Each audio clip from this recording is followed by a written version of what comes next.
series of lunch counter sit-ins in the United States was organized and led by students in Wichita, Kansas.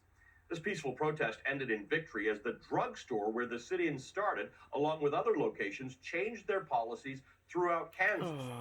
My next guest, Galyn, was among that group leading Wichita's Dockum drugstore sit-in, and more than 60 years later, he is still there in Wichita. Mr. Vesey, good to see you this morning. Thank you for being with us.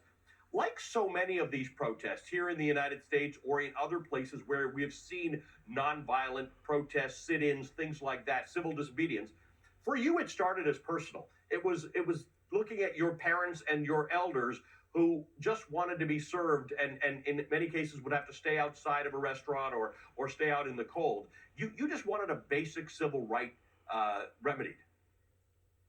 Yes. And on the point that you just made, actually, I did not know some of the elders that were waiting for a city bus that would have taken them to their jobs in white homes, where they would take care of white families, prepare meals for white families, take care of white children. And it could mean that when the students were waiting outside of the drugstore, that those elders who were standing there along beside us may well have appreciated getting a hot cup of coffee and wait till the bus come inside. But that wasn't going to happen. Let's just talk about what exactly the issue was in the Dockum drugstore and, frankly, every other place that served food in Kansas or in many states in America at the time.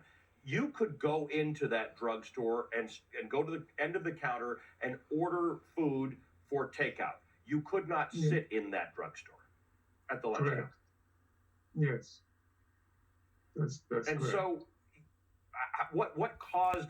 How did you come around to the idea that you're just going to go there? You're going to sit there. This was after Emmett Till was killed, so you knew there was danger of civil disobedience. You knew there was danger in people who definitely didn't think you had a right to do it. So, what, as a student, caused you to do it? Well, coming from church-based families where you're taught from a very young age that sometimes in life you have to pursue what you feel is right at the moment, and that there may be some risk involved in those actions.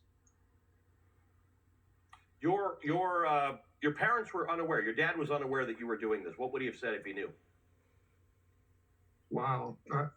I would imagine one of the first things out of his mouth would have been, "Don't you have something else to do?" And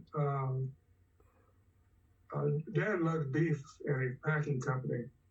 And I had this vision that the owner of Dockum may well have been engaged on a golf course, playing golf with one of the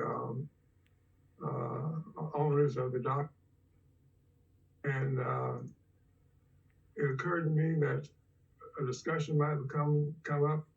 You know, Harry Vesey's son works at the packing company where I'm the manager, and he has been creating a lot of unwanted attention. We've told him and some of the other black students that they can get coffee or they can get food, but they're going to have to take it out of the drugstore. And I didn't want Dad to encounter that type of resistance. Are you heartened by the fact that there are young people across America who look to have in 2020 picked up where folks like you left off in the 50s and 60s? Absolutely, because the nature of change is that we're all imperfect people. And that means, in my mind, that different generations will have to pick up the baton, more or less, and continue the struggle for justice and humanity. And that's just the hand we're dealt sometime in life. Thank you for playing the hand that you were dealt, Galyn Vesey. Thank you for your service to this country. Galyn Vesey was a Dockum drugstore sit-in participant and the project director of research on Black Wichita. And this weekend I am in Birmingham.